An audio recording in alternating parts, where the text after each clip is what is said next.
한 선교단체에서 선교사님을 모집한다 이런 광고를 내놓았습니다. 그래서 한 지망자가 내가 선교사로 보내는데 가겠습니다 하고 원서를 내게 되었습니다. 그런데 그 면접관이 다음 날 새벽 3시에 시험을 치러 오라 이렇게 연락을 했습니다. 다시 한번 확인해 봤습니다. 어떻게 새벽 3시에 오랍니까? 3시 맞으니까 3시에 오라. 그래서 시간 맞춰서 3시에 갔습니다. 문도 열리지 않습니다. 문 앞에서 기다렸습니다. 몇 번이나 갈까 말까 망설여 기다린 시간이 5시간이었습니다. 8시가 되어가지고 면접관이 나타났습니다. 그리고는 아무 말도 하지 않습니다. 자, 그럼 지금부터 시험을 보겠습니다. 돌아오십시오. 그리고는 이렇게 첫 번째 질문을 던집니다. 스쿨이라고 하는 이 단어가 무엇으로 되어 있는지 알파벳을 이야기해 보십시오. 약간 좀 화가 나긴 했습니다. 이거 뭐 어린애들 시험 보는 것도 아니고 그래도 SCHOL입니다. 정확하게 답변했습니다. 시험관은 정말 잘 맞췄습니다. 이제는 수학 문제를 풀어보겠습니다. 2 더하기 2는 뭡니까? 좀 기가 막히긴 합니다만은 4입니다. 이렇게 답변을 했습니다. 그러자 시험관이 일어나더니 당신은 합격입니다. 내일 출발할 준비를 하고 오십시오. 이렇게 말했다라는 것입니다. 선교위원회가 모여서 이제 그분을 보내기로 한 날 그 선교사를 지명한 사람에게 칭찬하면서 이렇게 말합니다. 당신은 선교사로서의 자질을 충분히 갖춘 사람이기에 우리가 뽑았습니다. 첫 번째로 당신은 인내하는 사람이었습니다. 새벽 3시에 오라고 하는 그 소리에도 순종해서 정확하게 시간을 지킨 사람인가 동시에 5시간 동안 참고 견디는 모습을 우리에게 보여주었습니다. 불평하지 않고 시간을 엄수했으므로 당신은 합격된 것입니다. 수학 문제라고 하는 것은 어린애도 풀 수 있는 그런 문제였지만 그 문제에 성실하게 답변했습니다. 당신은 겸손한 사람이었습니다. 우리가 필요한 선교사는 겸손한 선교사를 필요로 했고 인내하는 선교사를 필요로 했으며 시간을 지키는 선교사를 필요했기에 당신은 선교사의 자격을 충분히 갖춘 분이십니다. 우리가 당신이 선교 활동한 모든 것을 다 제공해 줄 터이니 가서 주님의 복음을 담대하게 전하십시오. 그렇게 해서 파송했다는 그러한 이야기가 있습니다. 우리가 살아가는 동안에 우리도 여러 가지로 시련과 시험을 만나게 됩니다. 그 시련과 시험을 만나는 것은 우리로 하여금 어떠한 과정을 거쳐서 그 시험이 임하냐에 따라서 우리의 믿음의 삶은 전혀 달라진다는 사실을 우리가 기억해야 됩니다. 우리가 살고 있는 세상은 정의가 하수같이 그런 세상이 아닙니다. 모든 것이 진리대로 움직여나가는 그런 세상이 아님을 우리 모두가 경험하고 있습니다. 이러한 세상 속에서 그리스도인은 참되게 진실되게 정의롭게 의롭게 그러면서도 선하게 살아갈 책임을 맡은 하나님의 사람들이라는 것입니다. 그래서 예수님께서도 이 길을 무슨 길이라고 말씀하셨습니까? 좁은 길이라고 말씀하신 겁니다. 하지만 그 좁은 길, 좁은 문을 통과하지 않고서는 결코 하나님 나라에 이를 수 없다는 사실을 우리에게 말씀하여 주고 계십니다. 중요한 것은 그 좁은 길로 걸어가는 것을 우리로 힘들고 어렵고 고통 가운데 들어있는 것이 아니라 생명길로 가기 위해 부르셨다는 사실을 우리가 잊지 말아야 된다라는 것입니다. 문제는 어떻게 이러한 좁은 길을 수많은 시련과 시험이 있는 세상 속에서도 낙담하지 않고 걸어갈 수 있겠는가? 천국 백성으로 주님을 맞이한 자리에 설 수 있겠는가? 오늘 말씀을 또 다시 한번 깨닫고 여러분의 걸음이 천국까지 이어지는 걸음이 되기를 주님의 이름으로 축복을 드립니다. 옆에 계신 분과 인사하고 말씀을 듣겠습니다. 좁은 문으로 들어갑시다. 네. 오늘 본문에서 야고보 사도는 모든 믿는 사람들에게 시험은 필수적인 것이라고 분명하게 말씀하고 있으며 거기다가 더 나아가서 기쁘게 여기라고까지 아예 명령을 하고 있습니다. 왜 그렇게 기쁘게 여기고 또한 명령하시는가?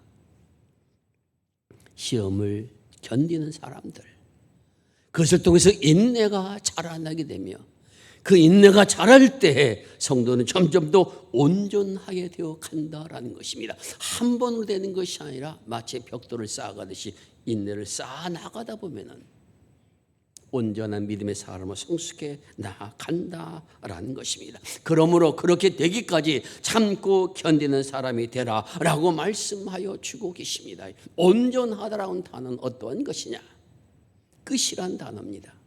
끝까지 간다는 겁니다. 모든 것이 완전히 구비되어서 흠이 없는 이것이 바로 온전한 말이 가진 뜻입니다.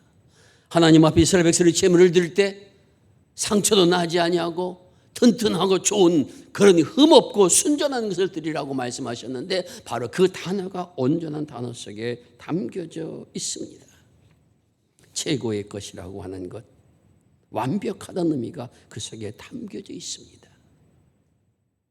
그렇게 되기까지 참고 견디는 삶이 되라 이렇게 말씀하여 주고 계십니다. 그리스도인의 길이 결코 쉽지 않다는 사실을 우리에게 깨닫게 하여 주고 있습니다. 그렇다면 어떻게 이러한 믿음의 사람으로서의 길을 걸어갈 수 있겠는가 하는 것입니다. 한번 여러분에게 묻겠습니다. 나 정도면은 신앙생활 잘하는 것이지 이렇게 자신 있게 말할 수 있는 분이 계십니까? 아마 누구도 그렇게 말할 수 있는 자신 있게 말할 사람은 그렇게 흔치 않을 것입니다. 반면에 이렇게 제가 다시 한번 물어보겠습니다. 당신은 그리스도인으로서 100점 만점에 40점밖에 안 됩니다. 그렇게 누군가 나한테 얘기했다면 맞습니다. 저는 부족합니다라고 말할 사람이 과연 또 몇 명 있겠습니까? 전화 잘하지 하고 아마 쏘아 붙일 겁니다. 문제는 제대로 살지 못한 나의 모습을 보면서도 오늘 우리 적당히 살아가는 것 자체가 크게 위협이 되지 않는다 생각한다라고 하는 것입니다. 어떻게 하면 우리가 하나님의 사람으로서 인내를 이루어서 하나님 모시기에 합당한 믿음의 생명길을 걸어갈 수 있겠는가? 1장 5절에 좀 이렇게 말씀하십니다. 누구든지 지혜가 부족하거든 모든 것을 후히 주시고 꾸짖지 않으시는 하나님 앞에 구하라. 그리하면 그에게 그 구하는 자에게 주실 것이다. 이렇게 말씀하십니다. 여러분 하나님 앞에 간구할 때 지혜를 구하신 적이 얼마나 많이 있습니까? 대개 모든 기도의 제목들은 우리가 원하는 것을 기도하게 됩니다. 그런데 오늘 야고보서의 말씀은 지혜를 구하면은 그 지혜를 주실 때 하나님께서 꾸짖지 아니하신다고 말씀하십니다. 그리고 후히 주신다 말씀하십니다. 후히 주신다고 하는 것은 차고 넘치도록 주신다는 것이며 그것을 구했다고 해서 내가 왜 그러한 것을 구하느냐 그렇게 말씀하지 않으시고 주신다는 것입니다. 그러므로 그렇게 구하라 말씀하여 주고 계십니다. 지혜가 부족하거든. 이 부족이라는 단어는 경쟁자와 함께 달려가는데 힘이 부족해서 내가 그 경쟁자를 이길 수 없는 그러한 상태의 의미가 이 속에 담겨져 있습니다. 경기를 하는데 열심히 달렸는데 나보다 사람이 먼저 달려갑니다. 내가 그만큼 부족합니다. 그만큼을 채워 나가는 것, 그것을 위해서 기도한 자가 되라. 그런데 지혜를 구하라 그렇게 말씀하여 주고 계십니다. 지혜를 구한다라고 하는 단어가 가진 뜻은 무엇인가? 지혜라고 하게 되면 뭔가 알 것 같기도 하고 모를 것 같기도 한 그런 단어입니다만, 사실 성경에서 지혜라고 하는 단어는 상당히 여러 가지 의미로 쓰여져 있음을 알게 됩니다. 그래서 참된 지혜는 하나님을 경외하는 것이다. 하나님을 경외하는 그 지혜의 근본이다. 아마 이 말씀을 여러분 다 알고 계실 겁니다. 또한 이 지혜라고 하는 것이 구약 성서에는 도덕적, 윤리적으로 온전한 삶을 가르칠 때 이 지혜가 있어야 된다라고 말씀하여 주고 계십니다. 올바른 행동과 바른 삶으로 이끌어주는 것이 지혜다, 이렇게 말씀하고 있습니다. 또한 지혜는 일상생활에서 그 문제들 성실하게 가장 선한 방법으로 해결해 나갈 수 있는 실제적인 지식과 통찰력을 의미한다, 이렇게 말씀하고 있습니다. 이러한 모든 것은 하나님의 계명과 율법을 지키면서 이루어진다. 그것이 지혜이다. 이렇게 지혜에 대해서 말씀하여 주고 있습니다. 그런데 오늘 하나님 앞에 지혜를 구하라고 했던 야고보 사도의 가르침 속에서 보게 되면 어떠한 말씀이냐? 3장 17절에 기록되어져 있습니다. 3장 17절에서 사도는 이런 하나님의 말씀을 우리에게 전합니다. 위로부터 난 지혜는 첫째는 성결하고 다음은 화평하고 관용하고 양순하며 긍휼과 선한 열매가 가득하고 편견과 거짓이 없느니라. 이것이 지혜라라고, 위로부터 난 지혜라, 하나님께서 내려주신 지혜라고 이렇게 전하여 주십니다. 그러므로 지혜를 구하라고 하는 것은 성결을 구하는 자, 화평을 구하는 자, 관용을 구하는 자, 양순을 구하는 자, 선한 열매를 맺어지기를 구하는 자, 긍휼을 구하는 자, 편견 없이 살기를 원하는 자, 거짓되지 않게 살아갔던 사람들이 구해야 될 것이 바로 지혜라. 지혜는 우리로 하여금 이러한 길로 이끌어 주시는 하나님의 힘과 하나님의 능력이라 말씀하여 주고 계십니다.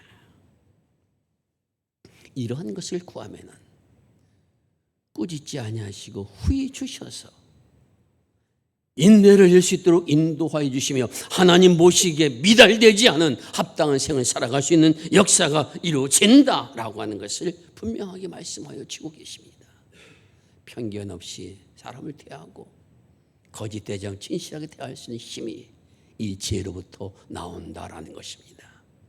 그런 믿음의 사람으로 살기를 원한다면, 그리스도 참된 그리스도 살기를 원한다면 이렇게 구하라 말씀하시는 것은 우리의 힘과 우리의 능력만으로 이러한 생을 사는 것은 불가능하다는 것입니다. 하나님께서 힘을 주셔야, 하나님께서 깨달음을 주셔야, 하나님 좋은 경험을 할 수 있도록 역사하여 주셔야 이것이 참으로 귀한 것이구나 하는 것을 깨닫고 그러한 길을 걸어갈 수 있는 사람이 된다라는 것입니다.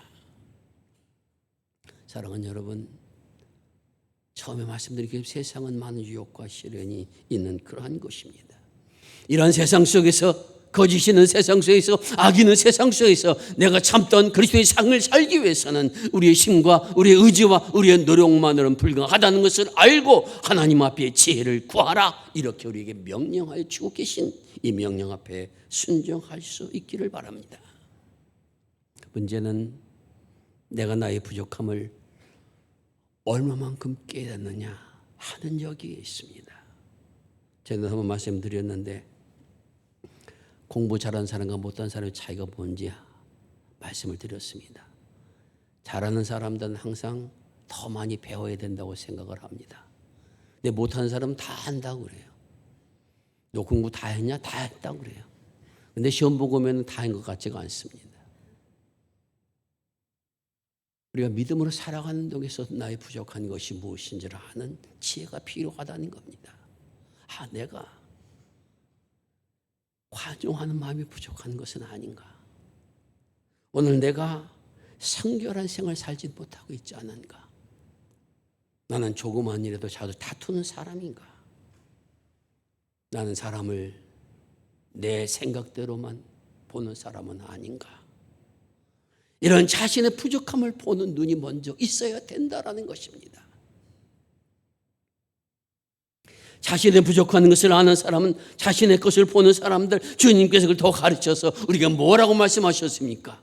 나를 따라오는 자기 십자가를 지고 자기를 부정하고 나를 따르라 말씀하신 뜻이 바로 그것입니다. 내 자신이 아무것도 아닌 사람을 여기라는 것이 아닙니다. 나는 하나님의 은혜를 필요로 한 사람이요, 나의 생각을 바꾸고 나의 성격을 바꾸고 나의 삶의 태도를 바뀌기 위해서 나 혼자 할 수 없는 사람인 것을 주님 앞에 고백하오니 성령이 내게 역사하여 주셔서 선한 열매를 맺을 수 있는 길로 나를 인도하옵소서. 그 지혜를 내게 주옵소서. 이렇게 하나님 앞에 구하면은 주님께서 약속하셨습니다. 나는 너에게 후히 줄 것이다.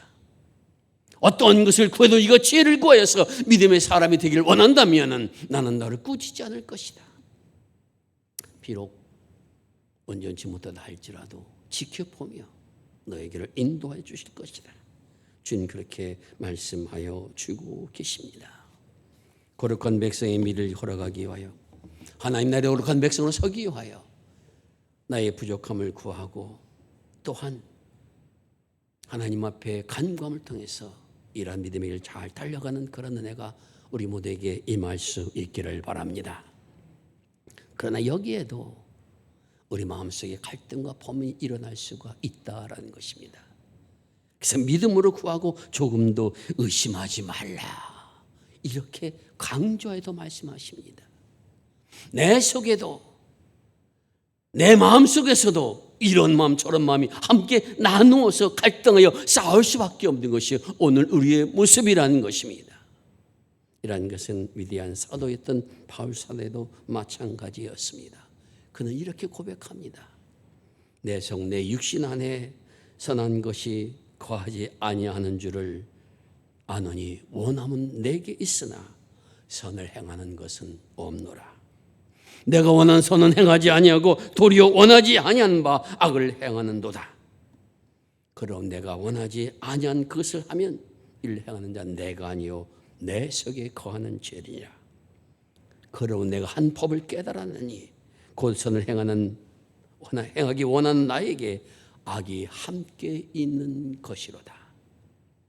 내가 속사람의 법은 하나님을 즐거워하되 내 지체 속에서 다른 한 법이 닿아서 죄의 법으로 나를 인도하는 것을 바라보는도다. 바울 사도 같은 대믿음의 사도가 갈등과 싸움을 겪을 때 누가 이기는 것을 봅니까? 하나님의 마음이 이기는 것을 보는 것이 아니라 악한 마음이 이기는 나를 바라본다는 겁니다. 그것을 바라보면서 이렇게 고백했습니다. 오라 나는 곤고한 사람이로다. 누가 이 사망의 몸에서 나를 건져낼 것인가? 의롭게 살려고, 거룩하게 살려고, 성실되게 살려고 한 사람들은 이런 갈등이 찾아온다는 겁니다. 그냥 내 마음대로 살려 하면 이런 갈등은 없습니다. 그냥 살다가 그렇게 결과 나면 그냥 그만입니다라고 하면 그만이지만은, 그러나 주님의 말씀대로 살려고 노력하고 그 말씀의 빛을 가지고 살아갈 노력하며 하나님의 거룩한 백성 살려고 노력할 때는 이런 갈등들, 이런 범민들이 내게 찾아온다라는 것입니다. 그런데 살지 못한 나의 모습을 발견합니다. 그리고 가슴을 치는 겁니다. 오라 나는 곤고한 사람이로다. 왜 자꾸만 나는 그렇게 실패를 하는가? 그렇게 약속의 마음을 먹고도 내가 결코 그러지 않겠다고, 화내지 않겠다고, 짜증되지 않겠다고, 불평하지 않겠다라고 했던 이러한 고백들이 한순간에 사라져 버리는가? 그 고민을 안고 하나님 앞에 나아갔던 사도의 고백은 이렇게 다시 고백하고 있습니다. 그리스도 예수 안에 있는 사람은 정죄함이 없나니 그리스도 안에 있는 생명과 성령의 법이 죄와 사망의 법에서 나를 해방하여 주셨음이니라.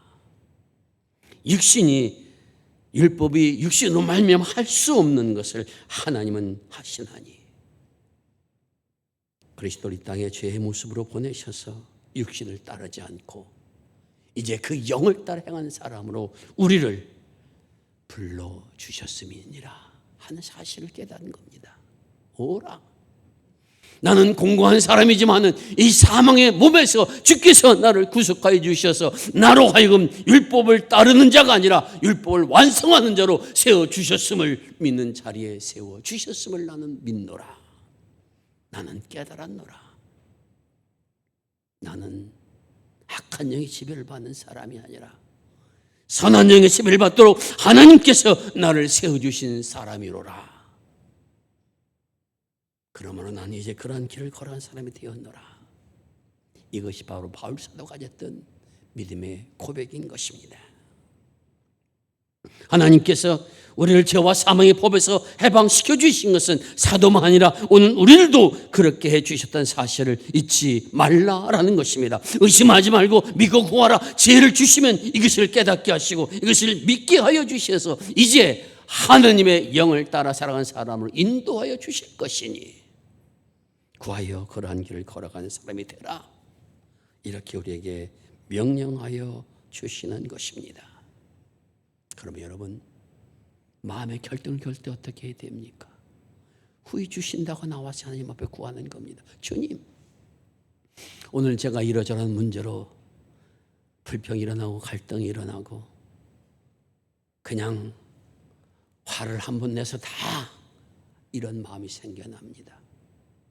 그런데 이렇게 해서는 하나님 앞에 영광이 되지 못하고 나의 삶 속에서 온주지 못할 것을 내가 생각합니다. 이길 힘을 주옵소서. 인내할 지혜를 주시옵소서. 나는 하나님의 사람으로 주께서 불림 받았으며 이길 수 있도록 주께서 인도하심을 믿기에 주님 앞에 간구하옵나니 주여 은혜를 내려 주옵소서. 이렇게 기도하며 나간 사람이 되라는 겁니다. 사랑하는 성도 여러분, 우리가 살고 있는 세상은 우리 그리스도인의 시험의 장입니다. 하나님께서는 시험 문제를 미리 알려주지 않으십니다. 언제 어떻게 무엇 때문에 시험을 치든지 알지 못할 때가 많이 있습니다.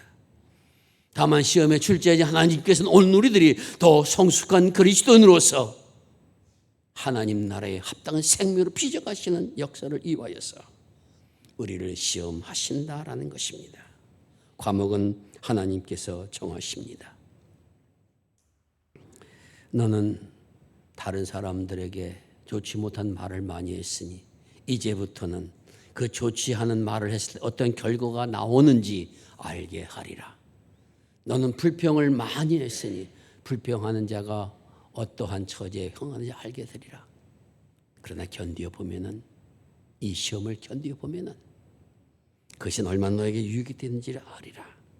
사랑의 시험, 겸손의 시험, 신뢰의 시험, 인내의 시험, 여러 시험들을 우리는 치르게 됩니다. 때로 우리가 원하지 않은 그런 시련과 역경을 만났을 때도 주님, 이 시련과 역경을 통해서 나에게 주시고자 하신 하나님의 섭리는 무엇입니까? 나는 그것을 알고 승리하여 하나님의 영광을 드러낼 수 있는 생명이 되기를 원합니다. 나는 그 시험에 이긴 자로 지금 하나님 앞에 서 있음을 감사드립니다. 담대하게 선하며 나가는 그런 축복이 우리 모두에게 임할 수 있기를 바랍니다. 그리스도인들의 시험은 결코 그리스도인들을 무너뜨릴 수 없습니다. 승리하신 그리스도의 십자가가 그것을 보증하고 있습니다. 때로는 여러분 실패합니다. 때로는 그렇게 기도하고 나서도 온전히 못한 나의 모습 발견 아픔이 있습니다. 하지만 그런 나를 바라보지 마십시오. 주님을 바라보십시오. 주님의 위로를 바라보십시오. 주님이 이렇게 말씀하십니다. 낙심했다고, 네가 떨어졌다고, 불평했다고 너무 고민하지 말아라. 사람은 그러니라. 그래서 내가 너와 함께 할 것이며 너를 다시 일으켜 세울 것이며 나는 결코 내가 나의 나라 임할 때까지 너를 포기하지 않을 것이다. 이러한 음성을 듣고 다시 힘을 내고 영원한 나라까지 달려가는 축복이 우리 모두에게 임할 수 있기를 바랍니다. 여러분 모두는 하나님의 나라에 갈 수 있도록 주께서 불러 세워주신 하나님의 자녀입니다. 잊지 마시기 바랍니다. 기도하겠습니다. 아버지 하나님, 우리로 후히 주시고 꾸지하신 하나님 앞에 지혜를 구하여 아버지 거룩한 자녀로 살아갈 수 있도록 은혜를 허락하여 주신 거 감사를 드립니다. 믿음으로 구하고 의심하지 말라고 말씀하셨지만 때로는 의심했던 어리석은 모습도 주님 앞에 고백합니다. 이제 더욱 담대하게 서서 거룩한 하나님의 백성으로 서기를 원합니다. 은혜를 내려 주옵소서. 천성에 보여진 생을 살아가는 은총을 누리길 원합니다. 하나님 축복하여 주시옵소서.